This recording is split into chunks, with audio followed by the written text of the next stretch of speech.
দেখেন এই শান্তি চুক্তিটা সত্যিকার অর্থে বলতে গেলে অবাস্তব ও অকেজো হয়ে গিয়েছে।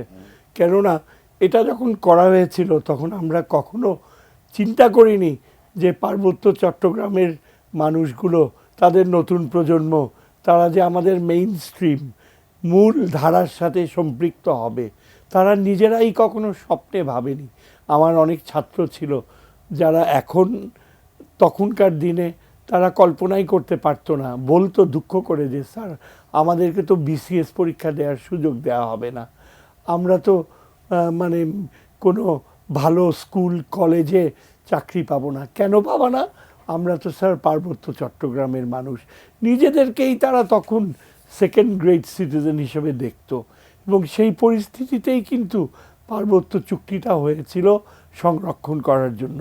সেই বাস্তবতায় বাঙালিদেরকে সেখানে জমি কেনা, থাকা বা শিল্পায়ন করা সমস্ত কিছু নিবৃত্ত করা হয়েছিল।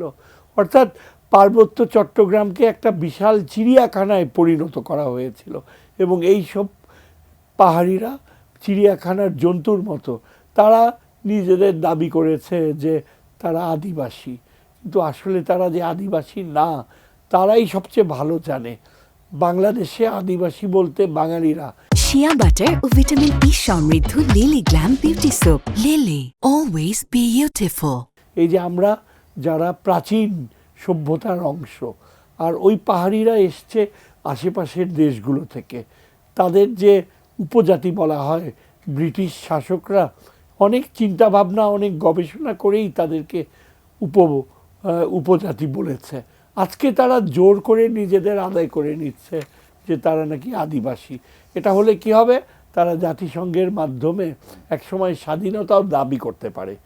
কাজেই আপনি দেখেন ফার রিচিং রিপারকাশনস। আন্তর্জাতিক আইনে এইসব সুযোগগুলোর ব্যাপারে আমাদের বাংলাদেশি ভাইয়েরা কিছু কিছু রয়েছে। আমি ঢাকা ইউনিভার্সিটির অধ্যাপকের কথা জানি, আমারই কলিগ, তিনি একেবারে গা ভাসিয়ে দেয় যে যারা চায় দিয়ে দিন না, অথচ কী যে ইমপ্লিকেশন, আপনি কি দিবেন তাদেরকে? একটা আইডেন্টিটি দিবেন যার জন্য শেষ পর্যন্ত আপনাকে পার্বত্য চট্টগ্রামকে হারাতে হবে।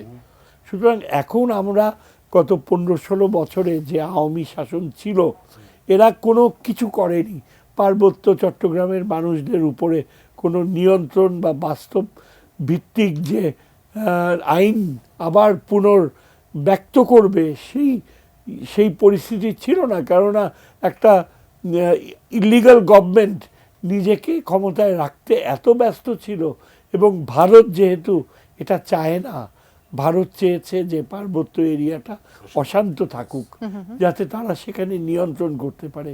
7 সিস্টার্সের জায়গায় 8 সিস্টার্স করবে, এবং আজকে কিন্তু তারা সেই প্রক্রিয়া শুরু করে দিয়েছে। আনফর্চুনেটলি দেখেন, আমাদের আরেক কয়েকটা সেন্সিটিভ কথা এখানে না বলে পারছি না, যে আমাদের এই বিষয়গুলা গত 2-3 মাসে অনেক ভালোভাবে এখানে হাত দেওয়া উচিত ছিল। পার্বত্য এরিয়ার বিষয়টা, ইন্ডিয়ার বিষয়টা আমাদের এখানে, আমরা যদি পররাষ্ট্র উপদেষ্টা হিসাবে একজন প্রবীণ, একজন অত্যন্ত অভিজ্ঞ, পাকিস্তানি আমলের অভিজ্ঞ আমাদের পররাষ্ট্রনীতি বিশেষজ্ঞ রয়েছে, যে বিএনপি সময়ে ফরেন সেক্রেটারি হিসেবে ছিলেন, পাকিস্তানে আমাদের হাই কমিশনার হিসেবে ছিলেন, প্রচণ্ড জ্ঞানী। এইসব এদের না দেখে আমাদেরই এক যিনি যাকে দায়িত্ব দেওয়া হয়েছে, তার কোনো দোষ নাই, কিন্তু তার সীমাবদ্ধতা রয়েছে। কূটনৈতিক জীবনে সে মাত্র একটা দেশে রাষ্ট্রদূত হিসেবে ছিল, সাউথ আফ্রিকাতে, আর কলকাতায় ডেপুটি হাই কমিশনার হিসেবে ছিল।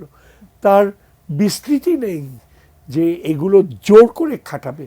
2 মাস আগে যদি আমাদের সেই ধরনের একজন সিনিয়র কূটনীতিক এই পদে থাকতো, তাহলে সে সোজা বলে দিত, ভারতকে ওয়ার্নিং দিয়ে দিত, এবং পার্বত্য চট্টগ্রামের ব্যাপারে কোনো রকমের উস্কানি না দিতে ওয়ার্নিং দিয়ে দিত। কেননা তখন আমরা এই যে 15 বছরের যে অভ্যাসে পরিণত হয়েছে ভারতের পদানত হয়ে থাকা, সেই অভ্যাস থেকে বের হয়ে আসাটা অনেকখানি অভিজ্ঞতার প্রয়োজন।